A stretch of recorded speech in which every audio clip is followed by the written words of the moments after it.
अनंतकोटि ब्रह्मांड नायक राजाधिराज सच्चिदानंद सद्गुरु श्री श्री साईनाथ महाराज की जय।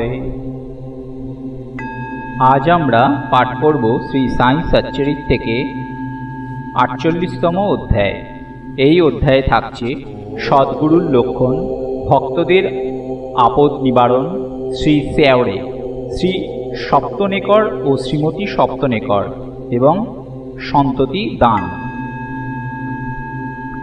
অধ্যায়টি শুরু করার আগে কেউ হেমাদপন্থকে প্রশ্ন করে যে শ্রী সাই বাবা গুরু ছিলেন না সদ্গুরু। এর উত্তরে হেমাদপন্থ সদ্গুরুর ব্যাখ্যা এইভাবে বর্ণনা করেছেন।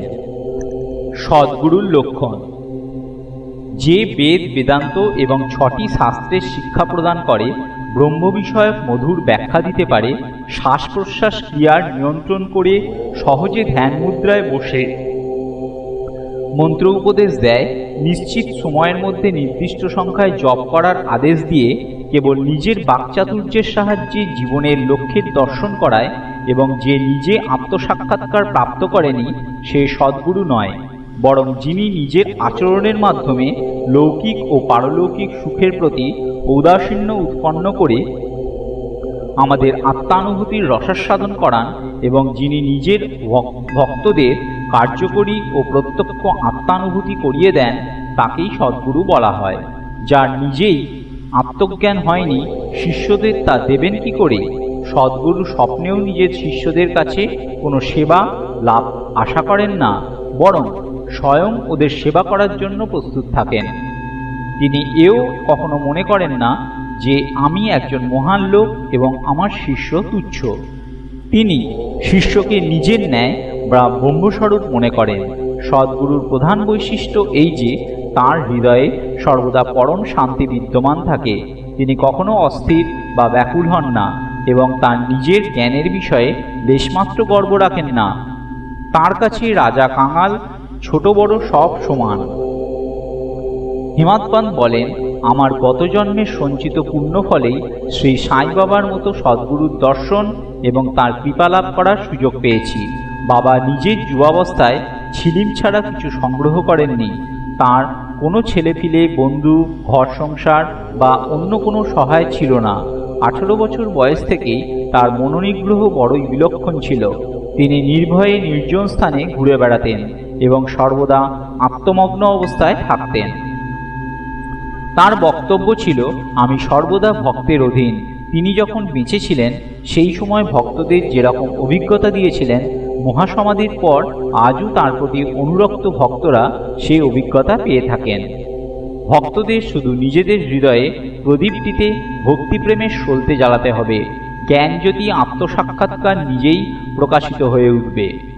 প্রেমের অভাবে শুষ্ক জ্ঞান বৃথা। এমন জ্ঞান কারো জন্যই লাভপ্রদ হয় না।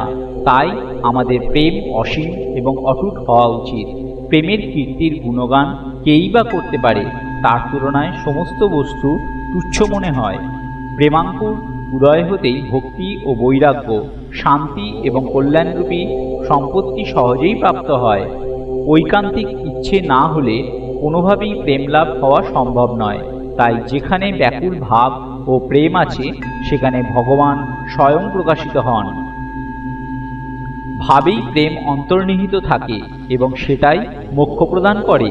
চালাকি করেও যদি কেউ কোনো খাঁটি সন্তের কাছে গিয়ে তার চরণ ধরে নেয় তাহলে শেষ পর্যন্ত নিশ্চিত উদ্ধার পাবে। এমনি একটি ঘটনা নিচে দেওয়া হচ্ছে। শ্রী শ্যাওড়ে আক্কালকোটের সোলাপুর জেলায় শ্রী সপ্তনেকর তখন আইনের ছাত্র। একদিন ওর এক সহপাঠী শ্রী শ্যাওড়ের সাথে দেখা হয়। অন্যান্য বিদ্যার্থীরাও সেখানে ছিল এবং কার কতটা পড়াশোনা এগিয়ে গেছে সে বিষয়ে আলোচনা হচ্ছিল। প্রশ্নোত্তরে বোঝা যায় যে সবচেয়ে কম অধ্যয়ন শ্রী শ্যাওড়ে করেছিলেন এবং পরীক্ষার বসার মতো প্রস্তুতি তার ছিল না। সবাই মিলে ওকে বিদ্রূপ করে, কিন্তু শ্যাওড়ে বলেন, যদিও আমার অধ্যয়ন অপূর্ণ তবুও আমি পরীক্ষায় অবশ্যই উত্তীর্ণ হব। আমার সাই বাবাই সবাইকে সফলতা দেন।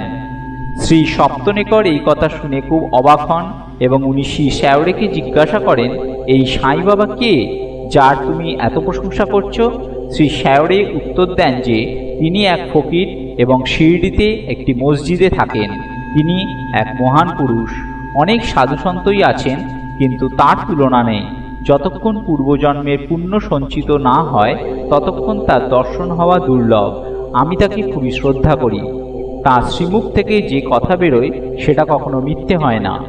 তিনি আমায় বিশ্বাস দিয়েছেন যে আমি পরের বছর ঠিক পাশ করব। আমারও এই বিশ্বাস যে আমি তার কৃপায় পরীক্ষায় নিশ্চয়ই সফলতা পাব। শ্রী সপ্তনেকরের বন্ধুর এইরূপ বিশ্বাস দেখে হাসি পায়। বন্ধুর সাথে সাথে উনি শ্রী সাই বাবারও উপহাস করেন।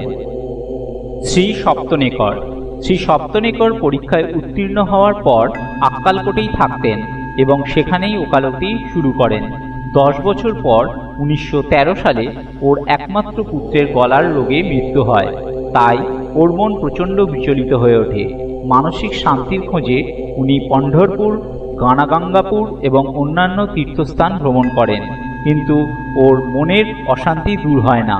উনি বেদান্তের পাঠও শ্রবণ করেন, তাতেও কোনো লাভ হয় না। হঠাৎ ও শ্রী শ্যাওরের শ্রী সাই বাবার প্রতি বিশ্বাসের কথা মনে পড়ে এবং উনি স্থির করেন যে উনিও শিরডি গিয়ে শ্রী সাই বাবার দর্শন করবেন। ছোট ভাই পণ্ডিতরাওকে নিয়ে উনি শিরডি আসেন। বাবার দর্শন করে ওর খুব আনন্দ হয়।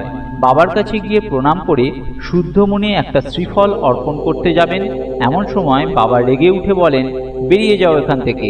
শ্রী সপ্তনেকরের মাথা নত হয়ে যায় এবং উনি একটু সরে পিছনে গিয়ে বসেন।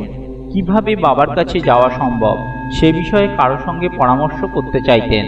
কেউ একজন ওকে বালাশিল্পীর কাছে যেতে বলে। শ্রী সপ্তনেকরের তার কাছে গিয়ে সাহায্য করতে অনুরোধ করেন। তখন ওরা দুজন বাবার একটি ছবি কিনে মসজিদে আসেন। বালাশিল্পী নিজের হাতের ছবিটা বাবাকে দিয়ে জিজ্ঞাসা করেন, এটা কার ছবি? বাবা সপ্তনেকরের দিকে ইঙ্গিত করে বলেন, এটা তো আমার বন্ধুর। এই বলে তিনি হাসতে আরম্ভ করেন। বালাশিল্পী ইঙ্গিত করাতে শ্রী সপ্তনেকর যেই বাবাকে প্রণাম করতে যান, অমনি বাবা আবার চেঁচিয়ে বলেন, বাইরে যাও। শ্রী সপ্তনেকর বুঝে উঠতে পারছিলেন না কি করলে ভালো হয়। তখন ওরা দুজনে বাবার সামনে গিয়ে বসেন, কিন্তু বাবা ওদের তখনই চলে যেতে আদেশ দেন।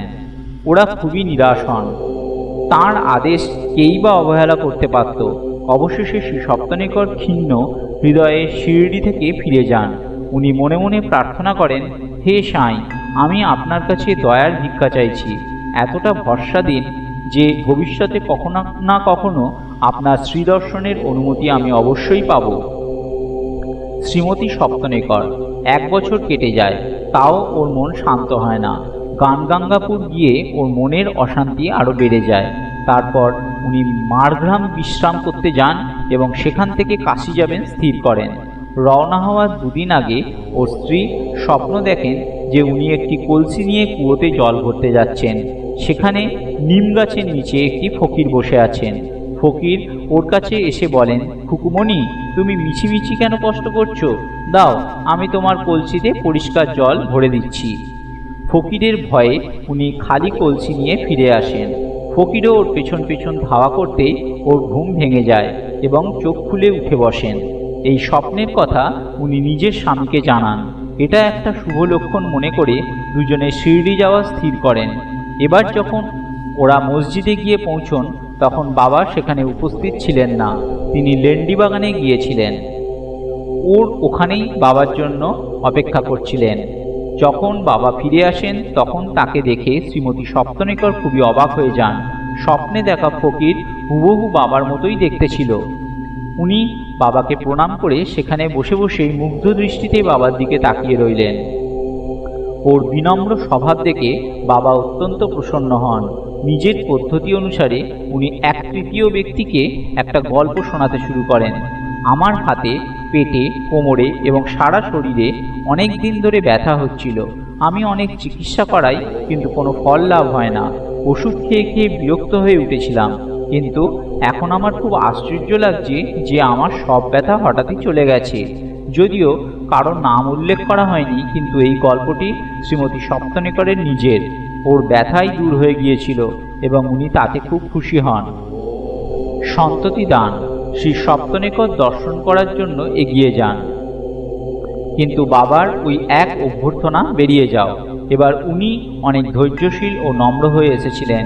ওর মনে হয় যে গত কর্মের জন্যই বাবা ওনার ওপর অপ্রসন্ন হয়েছেন। উনি প্রায়শ্চিত্ত করবেন স্থির করেন। বাবার সাথে একান্তে দেখা করে নিজের গত কর্মের জন্য ক্ষমা চাইবেন এবং করলেনও তাই। বাবার চরণে মাথা রাখলেন এবং তখন বাবা ওকে আশীর্বাদ করেন। শ্রী সপ্তনেকর বাবার পা টিপতে বসেছেন।